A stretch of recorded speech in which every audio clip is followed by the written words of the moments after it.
शांति। आज बाबा की 21 दिसंबर 2024 की साकार मुरली के महावाक्य हैं। मुरली का सार है, मीठे बच्चे, सच्ची कमाई करने का पुरुषार्थ पहले स्वयं करो, फिर अपने मित्र संबंधियों को भी कराओ। Charity begins at home. प्रश्न है, सुख अथवा चैन की प्राप्ति करने की विधि क्या है? पवित्रता। जहाँ पवित्रता है वहाँ सुख चैन है। बाप पवित्र दुनिया सतयुग की स्थापना करते हैं, वहाँ विकार होते नहीं। जो देवताओं के पुजारी हैं वह कभी ऐसा प्रश्न नहीं कर सकते हैं कि विकारों बिगर दुनिया कैसे चलेगी। अभी तुम्हें चैन की दुनिया में चलना है, इसलिए इस पतित दुनिया को भूलना है। शांति धाम और सुख धाम को याद करना है। ओम शांति। ओम शांति का अर्थ तो बच्चों को समझाया हुआ है। शिव बाबा भी ओम शांति कह सकते हैं, तो सालिग्राम बच्चे भी कह सकते हैं। आत्मा कहती है Om Shanti, son of silence father. शांति के लिए जंगल आदि में जाकर कोई उपाय नहीं किया जाता। आत्मा तो है ही साइलेंस, फिर उपाय क्या करना है? यह बाप बैठ समझाते हैं।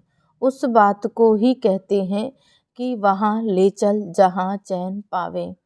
चैन अथवा सुख सभी मनुष्य चाहते हैं, परंतु सुख और शांति के पहले तो पवित्रता चाहिए। पवित्र को पावन, अपवित्र को पतित कहा जाता है। पतित दुनिया वाले पुकारते रहते हैं कि आकर हमको पावन दुनिया में ले चलो। वह है ही पतित दुनिया से लिबरेट कर पावन दुनिया में ले चलने वाला। सतयुग में है पवित्रता, कलयुग में है अपवित्रता। वह वाइसलेस वर्ल्ड, यह विशेष वर्ल्ड, यह तो बच्चे जानते हैं। दुनिया वृद्धि को पाती रहती है। साइलेंस सतयुग वाइसलेस वर्ल्ड है, तो जरूर मनुष्य थोड़े होंगे। वह थोड़े कौन होंगे? बरोबर सतयुग में देवी देवताओं का ही राज्य है। उनको ही चैन की दुनिया अथवा सुखधाम कहा जाता है। यह है दुखधाम। दुखधाम को बदल सुखधाम बनाने वाला एक ही परम पिता परमात्मा है। सुख का वर्षा जरूर बाप ही देंगे।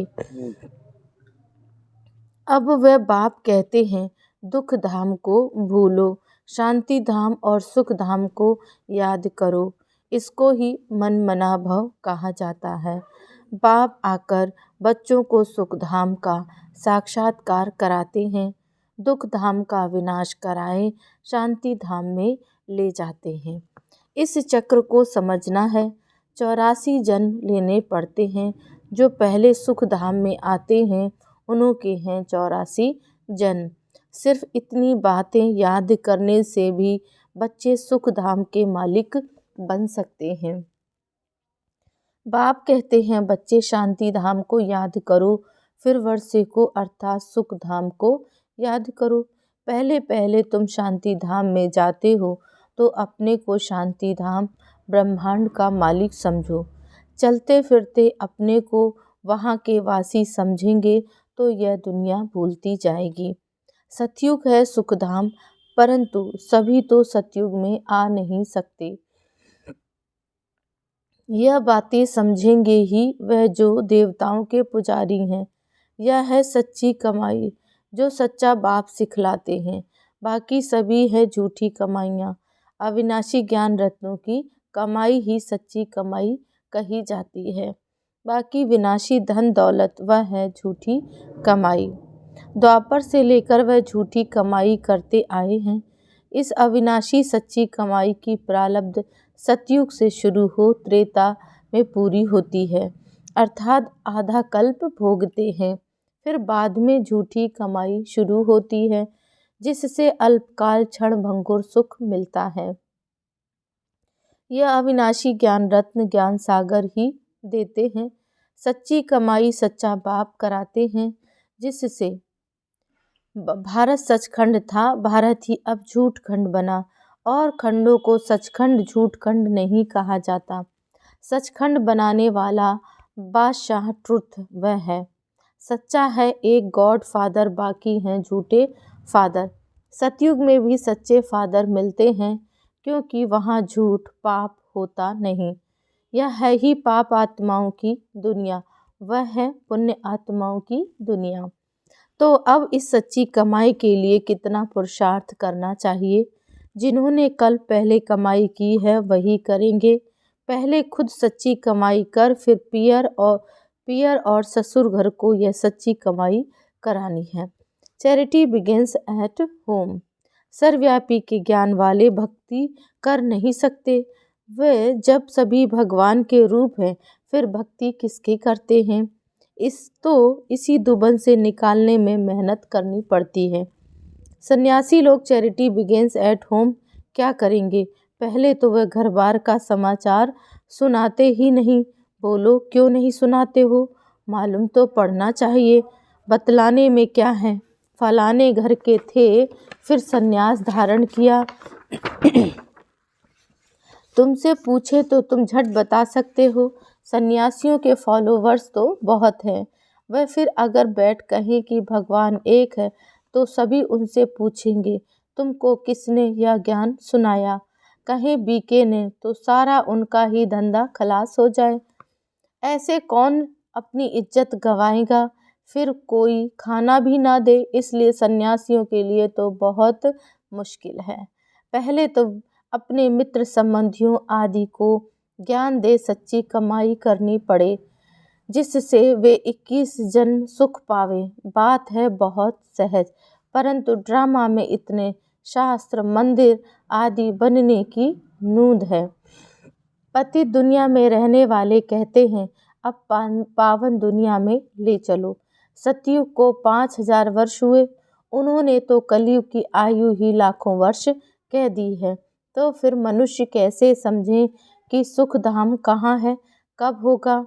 वह तो कहते हैं महाप्रलय होती है तब फिर सतयुग होता है। पहले पहले श्री कृष्ण अंगूठा चूसता सागर में पीपल के पत्ते पर आता है। अब कहाँ की बात कहाँ ले गए।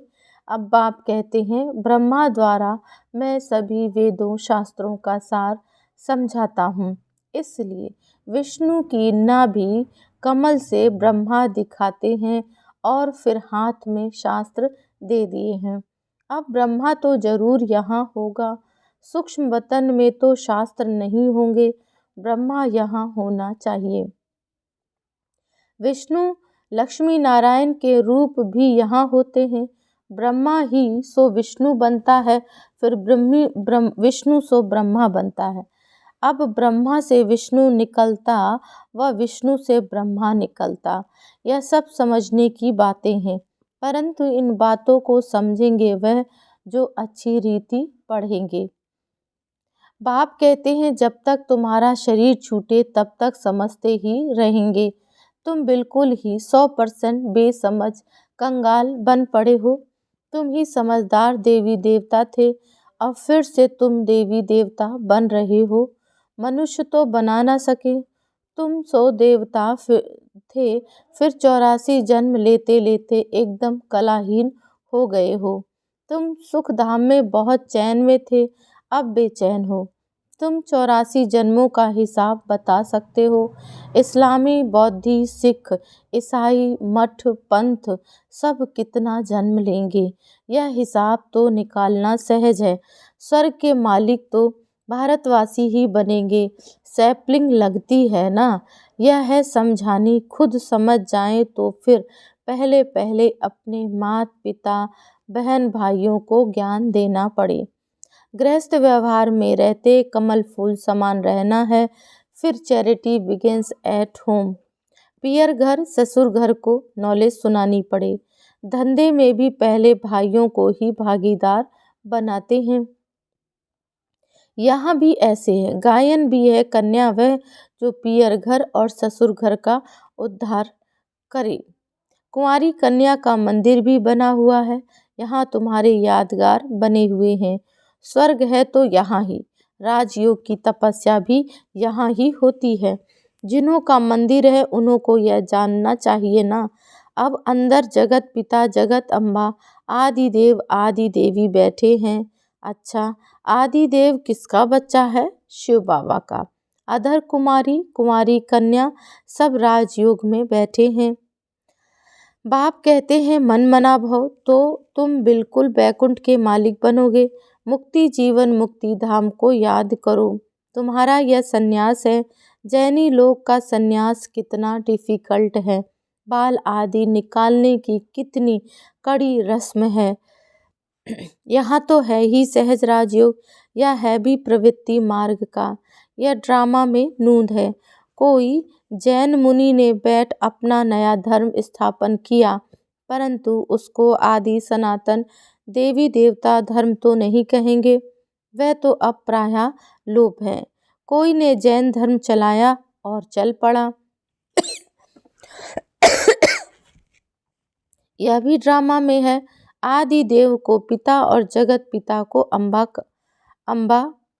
को माता कहेंगे। यह तो सब जानते हैं कि आदि देव ब्रह्मा, आदम बेबी एडम ईव भी कहते हैं। क्रिश्चियन लोगों को थोड़े ही पता है कि यह एडम ईव अब तपस्या कर रहे हैं।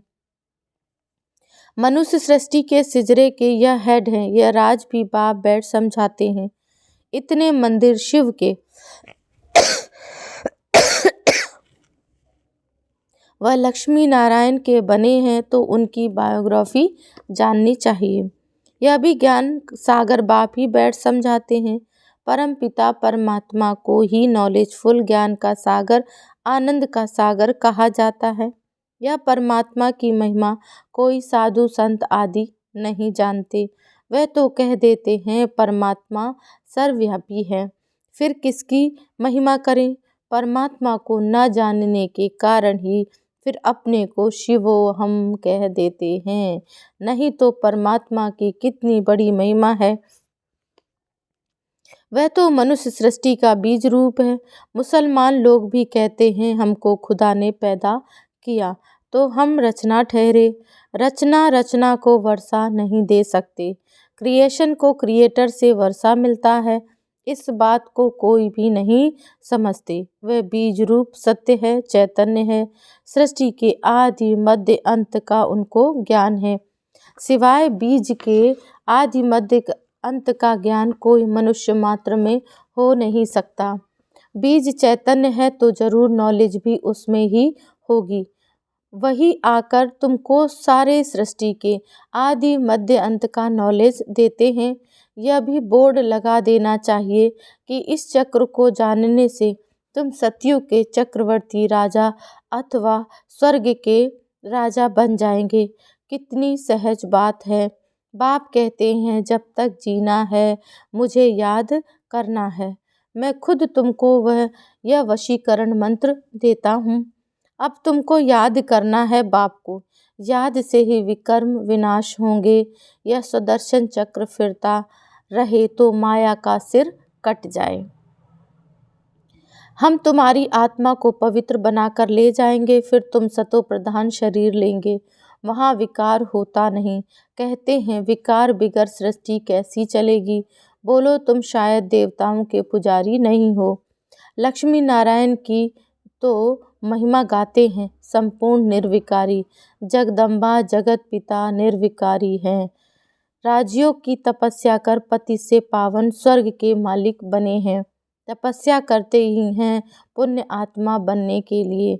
अच्छा, मीठे मीठे सिकिलदे बच्चों प्रति माता पिता बाप दादा का याद प्यार और गुड मॉर्निंग।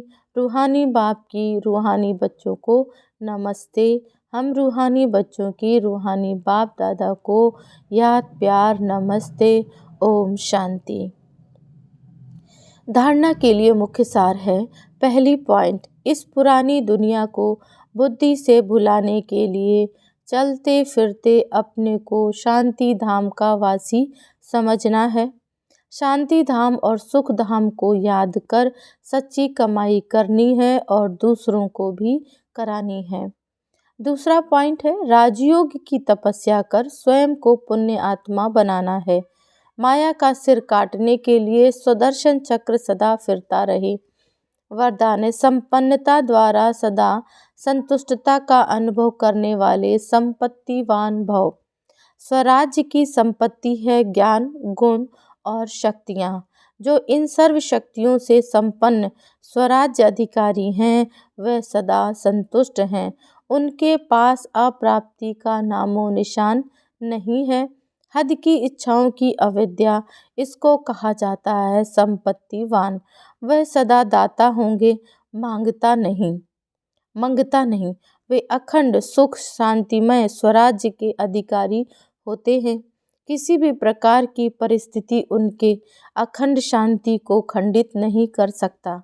स्लोगन है, ज्ञान नेत्र से तीनों कालों और तीनों लोकों को जानने वाले मास्टर नॉलेजफुल है। ओम शांति।